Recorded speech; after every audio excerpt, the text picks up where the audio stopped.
दोस्तों हम सब अपने स्कूल, कॉलेज और पूरे के पूरे फॉर्मल एजुकेशन के पीरियड में अपनी लाइफ के 20 साल से भी ज्यादा का टाइम स्पेंड करके कई सारी चीजें सीखते हैं, जैसे कि maths, chemistry, accounts, medical, engineering और भी बहुत कुछ। और ये सब हम सीखते हैं ताकि हमें एक अच्छी जॉब मिल जाए और उससे खूब सारा पैसा कमा पाए। पर दोस्तों इन पैसों को मैनेज कैसे करना है, ये आपने कभी सोचा है? पैसा एक्चुअल में काम कैसे करता है और हमारी लाइफ के ऊपर इसका कितना इम्पैक्ट पड़ता है, इसके बारे में हमें कोई भी नहीं बताता है, जो बिल्कुल सच है। क्योंकि दोस्तों फाइनेंशियल एजुकेशन एक सेल्फ लर्निंग टॉपिक है जिसको आपको खुद ही सीखना पड़ता है। दोस्तों अगर आप यंग हो और आपने हाल ही में कमाना शुरू किया है और आप अपने फाइनेंशियल फ्यूचर को सिक्योर करना चाहते हो, या फिर ऐसा हो सकता है कि आप अपनी लाइफ की उस स्टेज पर हो जहाँ पर आप अपने पैसों का कंट्रोल अपने हाथ में लेना चाहते हो, पर आपके पास कोई आइडिया ही नहीं है कि आप ये कैसे करोगे। आपको इन्वेस्टिंग, स्टॉक मार्केट, इन सब के बारे में कुछ पता ही नहीं है। पर अगर आप इन सब चीजों के बारे में जानना चाहते हो तो ये वीडियो सिर्फ और सिर्फ आप ही के लिए, जहाँ पर मैं आपको ऑथर पीटर लिंच की एक amazing book learn to earn से इन्वेस्टिंग और स्टॉक मार्केट से रिलेटेड कई अमेजिंग लेसन्स को शेयर करूंगा, जिसको एक छोटे बच्चे से लेकर बड़े तक सभी आसानी से समझ सकते हैं। और इससे आपका कॉन्फिडेंस भी बहुत ज्यादा बूस्ट होगा और आप अपनी इन्वेस्टिंग की जर्नी को स्टार्ट कर सकते हैं। पीटर लिंच, जिन्होंने फिडेलिटी म्यूचुअल फंड को सिर्फ 13 साल की उम्र में 18 मिलियन से लेकर 14 बिलियन तक ग्रो किया। वैसे तो दोस्तों ये बुक यूएस मार्केट की स्टडी पर बेस्ड है, बट ये हम इंडियंस के लिए भी बहुत ज्यादा फायदेमंद है, क्योंकि दोस्तों फाइनेंस और इन्वेस्टिंग के प्रिंसिपल्स दुनिया भर के अंदर सेम ही रहते हैं। अगर आप अपने पैसों को मल्टीप्लाई करना चाहते हो और अमीर बनना चाहते हो और ये सीखना चाहते हो कि पैसा आखिर काम कैसे करता है, तो आपको मैं स्टेप बाय स्टेप इस प्रोसेस के बारे में बताऊंगा, जिससे आप कॉन्फिडेंटली अपने पैसों को इन्वेस्ट कर पाओगे। तो दोस्तों इस वीडियो को आखिरी तक जरूर देखिएगा। Lesson number 1, what to do with your money, choose wisely. दोस्तों जब भी आपके पास पैसा आने लगता है या फिर आपकी न्यू जॉब लगती है, आपके अकाउंट में सैलरी क्रेडिट होने लगती है, तो आप इस पैसों को कैसे यूज करते हो? आपके पास इसके कई सारे ऑप्शंस मौजूद रहते हैं। या तो आप उन पैसों से अपनी लाइफ को एंजॉय कर सकते हो, महंगी चीजें खरीद सकते हो, नया आईफोन ले सकते हो, नई कार ले सकते हो, और अगर आपका सपना था कि आपके पास एक लग्जरियस घर हो तो आप उसको खरीद सकते हो। आप कहीं पर भी घूमने जा सकते हो। अगर आप हमेशा अपने दोस्तों के साथ एक रोड ट्रिप पर जाना चाहते थे तो आप वो भी कर सकते हो। इन शॉर्ट आप अपने सारे पैसों से अपने एक्सपेंसेस को बियर कर सकते हो और अपनी पूरी लाइफ एंजॉय कर सकते हो। और दूसरा तरीका यह है कि आप इन पैसों को सेव कर सकते हो, अपना सारा पैसा कैश में कन्वर्ट करके एक गुल्लक में जमा करके रख सकते हो। बट मेरे ख्याल से आप ऐसा नहीं करते होंगे, क्योंकि आजकल लोग बैंक्स में अपने पैसों को सेव करते हैं, जहाँ पर उन्हें मैक्सिमम 2 से 3% का इंटरेस्ट मिल जाता है, जो प्रैक्टिकली अगर देखा जाए तो कुछ भी नहीं है। इसलिए ऑथर कहते हैं कि अपने पैसों को ग्रो करने का ये सबसे खराब तरीका है। दोस्तों अपने पैसों को एक बैंक में सेव रखने से आपका पैसा कभी भी ग्रो नहीं होने वाला है, क्योंकि महंगाई तो अपनी स्पीड से ऊपर जाती रहेगी और आपका पैसा उस रेट से ग्रो नहीं होगा और वहीं का वहीं रह जाएगा। तो दोस्तों इस तरीके से आप अपना 2 तरीके से लॉस करवा रहे हो। एक तो कैश रखने से आप अपनी कंट्री को इंक्रीज करने में कोई भी हेल्प नहीं कर रहे हो, दूसरा आपके पैसों की वैल्यू और कम होती जा रही है। और दोस्तों इन सबसे बचने का सिर्फ एक ही रास्ता है और वो है इन्वेस्टिंग, जिससे आप इन दोनों लॉस से बहुत आसान तरीके से बच सकते हो। और इन्वेस्टिंग से आपकी कंट्री की इकोनॉमी भी इंक्रीज होगी और साथ ही साथ आपके पैसों की वैल्यू भी बढ़ती रहेगी। अब दोस्तों आप समझ गए होंगे कि आपको इन्वेस्टिंग की जरूरत क्यों है। तो चलिए बात करते हैं कि आप कहां पर अपने पैसों को इन्वेस्ट कर सकते हैं। Lesson number 2, investment options. दोस्तों ऑथर इस बुक के अंदर हमें टोटल 5 इन्वेस्टमेंट ऑप्शंस बताते हैं, जिसके अंदर हम अपना पैसा इन्वेस्ट कर सकते हैं। पहला है सेविंग अकाउंट। जैसे कि दोस्तों हमने ऑलरेडी अभी डिस्कस किया है कि अगर आप अपने पैसों को सेव करना चाहते हो जिसकी वैल्यू ग्रो हो और आप फ्यूचर के अंदर उस पैसों को यूज कर पाओ, तो किसी भी बैंक या फिर सेविंग अकाउंट में अपना पैसा सेव करना सबसे गलत ऑप्शन है। जिसका रीजन ये है कि बैंक बहुत ही कम इंटरेस्ट देती है, जो कि इन्फ्लेशन को बीट भी नहीं कर पाता है। हाँ ये बात अलग है कि आप अपनी रेगुलर एक्सपेंसेस को मैनेज करने के लिए, पेमेंट करने के लिए बैंक का यूज कर सकते हो, पर सेविंग्स के लिए बिल्कुल भी नहीं। सेकंड,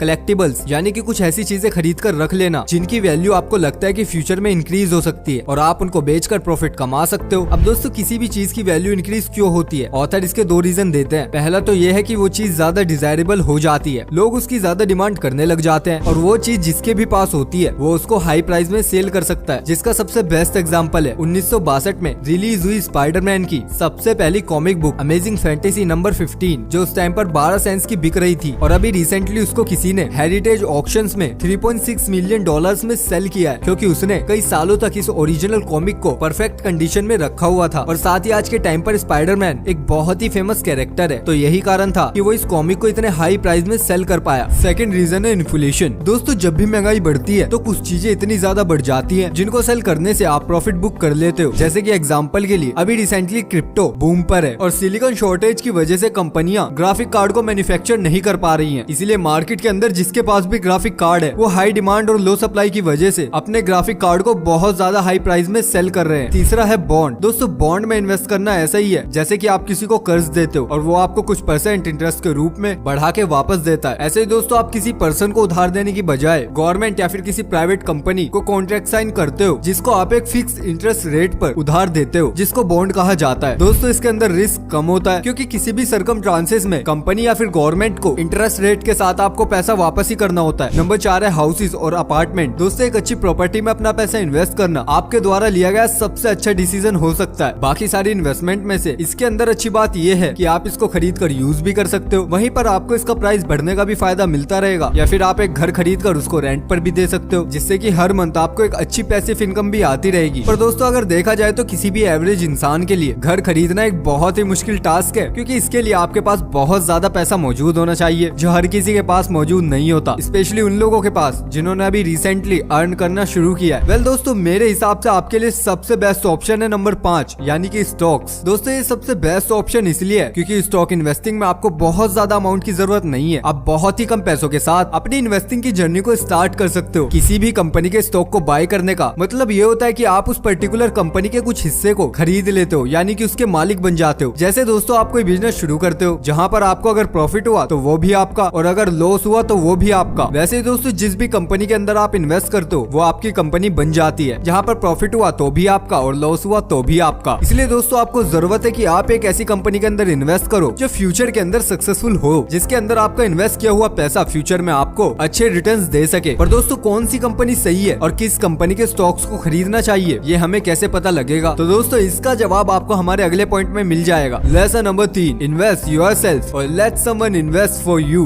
दोस्तों जब भी स्टॉक इन्वेस्टिंग की बात आती है तो लोग बहुत ही ज्यादा कंफ्यूज हो जाते हैं। बहुत सारी ऐसी टर्म्स होती है जो उनको समझ नहीं आती क्योंकि स्कूल और कॉलेज में तो कभी इसके बारे में सिखाया ही नहीं गया, या अगर सिखाया भी जाता है तो उसको प्रैक्टिकली रियल वर्ल्ड में कैसे अप्लाई कर सकते हैं इसके बारे में नहीं बताया जाता। इसलिए बहुत से लोगों को स्टॉक मार्केट के अंदर इन्वेस्ट करना एक बहुत ही बड़ा हेडेक लगता है। तो दोस्तों ऐसे लोगों के लिए म्यूचुअल फंड या फिर इंडेक्स फंड सबसे बेस्ट होता है। जो लोग इन्वेस्ट तो करना चाहते हैं पर उनको कंपनी की बैलेंस शीट समझ नहीं आती और ना ही उनको इसे समझने में कोई इंटरेस्ट है, इसलिए आप अपना पैसा एक म्यूचुअल फंड के अंदर इन्वेस्ट कर देते हो जो कि बहुत सारी कंपनियों के स्टॉक्स का एक कलेक्शन होता है जिस फंड में बहुत सारे लोग इन्वेस्ट करते हैं और उसको एक फंड मैनेजर हैंडल करता है जिसके पास लगभग इन्वेस्टिंग की सारी ही नॉलेज मौजूद होती है। उनके पास वो सारे रिसोर्सेज अवेलेबल होते हैं जिसकी हेल्प से वो अपनी इंटेलिजेंस के अकॉर्डिंग अपना पैसा इन्वेस्ट करता है और इसमें आपको कोई मेहनत भी नहीं करनी पड़ती, जिसके बदले में वो आपसे थोड़ी सी फीस चार्ज करता है। पर दोस्तों ऐसा भी नहीं है कि आप किसी भी फंड में इन्वेस्ट कर दो। आपको फंड को चूज करने से पहले उसके बारे में भी रिसर्च करना बहुत जरूरी है, जैसे कि उस फंड का ट्रैक रिकॉर्ड क्या है, उस फंड का फंड मैनेजर कौन है और वो कितना पैसा कमीशन के रूप में ले रहे हैं। क्योंकि दोस्तों जाहिर सी बात है कि आप अपने खून पसीने से कमाया हुआ पैसा किसी और के हाथ में दे रहे हो। जो बंदा आपके लिए उसको स्टॉक मार्केट के अंदर इन्वेस्ट कर रहा है उसके पास आपसे ज्यादा नॉलेज हो सकती है, पर इसका मतलब ये बिल्कुल नहीं है कि आप उनके ऊपर आंख बंद कर भरोसा कर लो। आपका पैसा कहाँ पर इन्वेस्ट हो रहा है, वो कंपनी करती क्या है, आपको इन सब के बारे में अच्छे से पता होना चाहिए। तब जाकर आपको अपनी इन्वेस्टमेंट के ऊपर कॉन्फिडेंस होगा और आप लॉन्ग टर्म के लिए इन्वेस्टेड रहने पर मोटिवेट भी रहोगे। और साथ ही साथ आप खुद की फाइनेंशियल नॉलेज को भी इंक्रीज करना स्टार्ट कर दो, क्योंकि इससे दोस्तों आप पैसों को अच्छे से हैंडल कर पाओगे। उसके लिए आप इस तरीके की बुक्स को पढ़ सकते हो, और अगर आपको पढ़ने में दिक्कत होती है तो उसका सबसे बेस्ट तरीका है कि आप ऑडियो बुक सुनो। दोस्तों ऑडियो बुक का फायदा ये होता है कि आप घूमते फिरते या फिर कोई भी काम करते हुए उसको सुन सकते हो। और दोस्तों इन बुक्स को सुनने के लिए आप कुकू FM को डाउनलोड कर सकते हो, जिसको डाउनलोड करने का लिंक आपको डिस्क्रिप्शन बॉक्स में मिल जाएगा। दोस्तों कुकू FM इंडिया का रीडिंग बुक प्लेटफॉर्म है जहाँ पर आपको 1000 आवर्स से भी ज्यादा का कंटेंट मिल जाएगा, और कुकू FM के अंदर आपको हर एक लैंग्वेज में बुक्स मिल जाती है। तो दोस्तों अब इंग्लिश एक बैरियर नहीं है, आप अपनी कोई भी फेवरेट बुक अपनी भाषा में सुन सकते हो। Lesson number 4, picking your on stocks. अपने आप एक स्टॉक को पिक करना जहाँ पर आप कॉन्फिडेंटली इन्वेस्ट कर सको। दोस्तों इसके अंदर अच्छी खासी मेहनत लगती है। यहाँ पर आप पैसा कमाने की सोच रहे हो और आप ये बात तो बहुत अच्छे से जानते होंगे कि बिना मेहनत के पैसा नहीं कमाया जा सकता, और आपको ये बात जाननी होगी कि इस दुनिया के अंदर ऐसा कोई भी इन्वेस्टर नहीं है जिसका 100% विन रेट रहा हो। वेल दोस्तों इस सदी के ग्रेटेस्ट इन्वेस्टर वॉरेन बफेट ने भी अपने इन्वेस्टिंग करियर में बहुत सारी मिस्टेक्स की हैं, जिससे उन्हें बहुत ही ज्यादा लॉस मिला। इसीलिए किसी भी कंपनी के स्टॉक को चूज करते टाइम आपको बहुत ज्यादा ध्यान देने की जरूरत है। दोस्तों ऑथर हमें 5 तरीके बताते हैं जिससे कि हम स्टॉक को पिक कर सकते हैं। पहला है डार्ट मेथड, जहाँ पर आप रैंडमली किसी भी कंपनी को चूज कर लेते हो। ये ऐसा है कि जैसे आपके सामने बहुत सारी कंपनीज हैं और आप बिना किसी एक कंपनी को टारगेट किए हवा में ही तीर चला देते हो, और तुक्के में वो जिस भी कंपनी पर लग जाता है आप उस कंपनी में अपना पैसा इन्वेस्ट कर लेते हो, जो सुनने में आपको बहुत ही अजीब लग रहा होगा। पर दोस्तों आप जानकर हैरान हो जाओगे कि कई लोग एक्चुअल में इस तरीके से ही इन्वेस्ट करते हैं। वो अपने फोन में अपने ऐप को ओपन करते हैं और कई सारी सारी कंपनीज में से किसी एक कंपनी को पिक कर लेते हैं और ये देखते हैं कि वो कंपनी तो अच्छा परफॉर्म कर रही है और बिना किसी और इन्फॉर्मेशन के वो उस कंपनी के अंदर इन्वेस्ट कर देते हैं। दोस्तों ऑथर कहते हैं कि इस मेथड का यूज करने से अच्छा है कि आप अपने पैसे किसी म्यूचुअल फंड के अंदर ही इन्वेस्ट कर दो। सेकंड मेथड है हॉट टिप्स, जहां पर आपका कोई करीबी दोस्त या फिर आपका कोई फैमिली मेंबर आपको किसी स्टॉक में इन्वेस्ट करने के लिए सलाह देता है और बिना किसी रिसर्च के आप अपने रिलेशन के ट्रस्ट पर अपना पैसा उसके अंदर इन्वेस्ट कर देते हो। जहां फोमो के चक्कर में आपको डर होता है कि अगर आपने इनकी बात नहीं मानी तो आप कई सारा पॉसिबल प्रॉफिट लॉस कर दोगे। बस यही सोचकर आप अपना कीमती पैसा किसी ऐसी चीज में इन्वेस्ट कर देते हो जिसके बारे में आपको कुछ भी पता नहीं होता। थर्ड है एजुकेटेड टिप्स। दोस्तों यहाँ पर आप ऐसे लोगों की बातों में आ जाते हो जो देखने में तो बहुत ज्यादा समझदार और एजुकेटेड लग रहे होते हैं, जैसे कि आपने टीवी या फिर इंटरनेट पर किसी को देख लिया जो आपको किसी कंपनी के स्टॉक्स को रिकमेंड कर रहा है। और हाँ दोस्तों, इसके अंदर यूट्यूब भी शामिल है। आप किसी ऐसे यूट्यूबर या फिर सेलिब्रिटी की बात सुनकर ये सोचते हो कि ये तो आपसे बहुत ज्यादा सक्सेसफुल और समझदार है और अगर वो आपको कोई स्टॉक लेने के लिए कह रहा है तो उसके पीछे जरूर कोई रीजन होगा जो हो सकता है कि सच में हो सकता है कि वो आदमी उस टाइम पर सही कह रहा हो। लेकिन दोस्तों एक्सपर्ट्स के रीजन चेंज होते रहते हैं जो आपको ये तो बता देते हैं कि किस स्टॉक में इन्वेस्ट करना है, पर दोस्तों जब इनको सेल करने की बारी आती है तो शायद आपको कोई खबर भी नहीं होती। Number 4, brokers buy list. Usually stock brokers अपने एक्सपीरियंसेस और रिसेंट ट्रांजेक्शन को अपडेट करते रहते हैं जिससे कि उनको ये पता चलता रहता है कि कौन सा स्टॉक मार्केट के अंदर ट्रेंड पर चल रहा है और कौन क्या खरीद रहा है, जिसको कम्प्लीटली एनालाइज करने के बाद ब्रोकरेज फर्म आपको रिकमेंडेशन देती है कि ये वाला स्टॉक खरीद लो, ये अच्छा चल रहा है, वो वाला स्टॉक खरीद लो, उसके रिटर्न बहुत ही ज्यादा अच्छे हैं और भी बहुत कुछ। यहाँ पर वो कंपनी के इनसाइड भी शेयर करते हैं कि उनकी फ्यूचर प्रोजेक्शन क्या है और आपको ये बताते हैं कि आपको बाय करना है या फिर sell. Number 5, doing your own research. Author इसको highest form of stock picking कहते हैं, जहाँ पर आप अपने एक्सपीरियंस और रिसर्च के बेसिस पर किसी कंपनी के स्टॉक को पिक करते हो और आप जितना ज्यादा उस कंपनी के बारे में जानोगे आपको बाकी लोगों के ओपिनियंस पर उतना कम डिपेंड रहना पड़ेगा। और ऑथर ये कहते हैं कि किसी भी कंपनी को पिक करने का सबसे बेस्ट तरीका है कि आप अपने आसपास ये देखो कि आप किन प्रोडक्ट्स का सबसे ज्यादा इस्तेमाल करते हो और कितने टाइम से करते आ रहे हो और वो किन कंपनीज के हैं और बस उन कंपनीज के बारे में जानो और उनके अंदर इन्वेस्ट कर दो। फॉर एग्जाम्पल आप छोटी छोटी चीजों पर ध्यान दो कि आप किस कंपनी के प्रोडक्ट का शैम्पू यूज करते हो, किस कंपनी का ऑयल यूज करते हो, आपकी दीवारों पर किस कंपनी का पेंट है, जिसका मतलब ये हो सकता है कि इन कंपनीज के प्रोडक्ट आप कई सालों से यूज करते आ रहे हो, यानी कि ये कंपनीज अच्छा परफॉर्म कर रही है और आप आगे भी इन्हीं के प्रोडक्ट यूज करने वाले हो। तो प्रोडक्ट के साथ साथ इन कंपनीज के बारे में आप और जानकर इन कंपनीज ने पास में कैसा परफॉर्म किया है और कंपनी कितना प्रॉफिट अर्न करती है, इनके फ्यूचर के प्रोजेक्शन क्या क्या है, इस कंपनी को कौन मैनेज करता है, इसके बारे में अच्छे से रिसर्च करके इनके अंदर आप इन्वेस्ट कर सकते हो। अब आता है lesson number 5, invest with discipline for very long term. दोस्तों हर किसी को एक मैजिक फॉर्मूला चाहिए, एक श्योरिटी चाहिए जहाँ पर कोई भी उन्हें ये बता दे कि आपको ये करना है और आप अमीर बन जाओगे। पर दोस्तों मैजिक फॉर्मूला तो आप खुद ही हो। आपको चाहे कितनी भी नॉलेज मिल जाए, आपको कंपनी के बारे में सब कुछ समझ आ जाए, फिर भी अगर आप डिसिप्लिन होकर इन्वेस्ट नहीं करोगे तो आप कंपाउंडिंग के मैजिक को फील ही नहीं कर पाओगे, जहाँ पर आपका पैसा लिटरली मल्टीप्लाई होता है। हर किसी को ये लगता है कि वो एक लॉन्ग टर्म इन्वेस्टर है, पर जैसे जैसे उसके स्टॉक का प्राइस गिरने लगता है तो वो अपने स्टॉक को सेल कर देते हैं और एक मोमेंट में ही उनका लॉन्ग टर्म सक्सेसफुल इन्वेस्टर का माइंडसेट एक फेलियर में कन्वर्ट हो जाता है। कई बार लोग एक स्टॉक को बहुत अच्छे प्राइस पर खरीद लेते हैं, उन्हें लगता है कि इससे उनको लॉन्ग टर्म में बहुत अच्छे रिटर्न्स मिल सकते हैं और वो बहुत अमीर हो जाएंगे। और दोस्तों नो डाउट वो बिल्कुल सही सोच रहे होते हैं, पर जैसे कुछ मंथ में या फिर 1-2 सालों में उनका पैसा डूबने लगता है तब वो लॉन्ग टर्म के बारे में नहीं सोच पाते और वो इमोशंस में आकर अपना करोड़ों का लॉस करवा लेते हैं। तो दोस्तों प्रॉब्लम यहाँ पर आपकी थिंकिंग या फिर नॉलेज में नहीं है, प्रॉब्लम तो आपके डिसिप्लिन में। इन्वेस्टिंग से अपना फाइनेंशियल फ्यूचर सिक्योर करने में बहुत सारा पेशेंस और इमोशनल कंट्रोल चाहिए। आपको बहुत सारे सही डिसीजंस लेने होंगे, कई बार आप फेल भी हो जाओगे, आपको आपका पैसा डूबता हुआ भी नजर आएगा, पर अगर आप मेंटली स्ट्रॉन्ग रहते हुए लॉन्ग टर्म तक इन्वेस्टेड रहोगे तब जाकर आप फ्यूचर में अपनी डिजायर लाइफ अचीव कर पाओगे। तो दोस्तों मुझे लगता है कि आपको इन्फॉर्मेशन काफी अच्छी लगी होगी और अगर आपको इन्फॉर्मेशन पसंद आई तो प्लीज यार इस चैनल को सब्सक्राइब कर दो, वीडियो को लाइक कर दो। मिलते हैं बहुत जल्द आपसे अगली वीडियो में, तब तक के लिए बाय बाय, अपना ख्याल रखिएगा।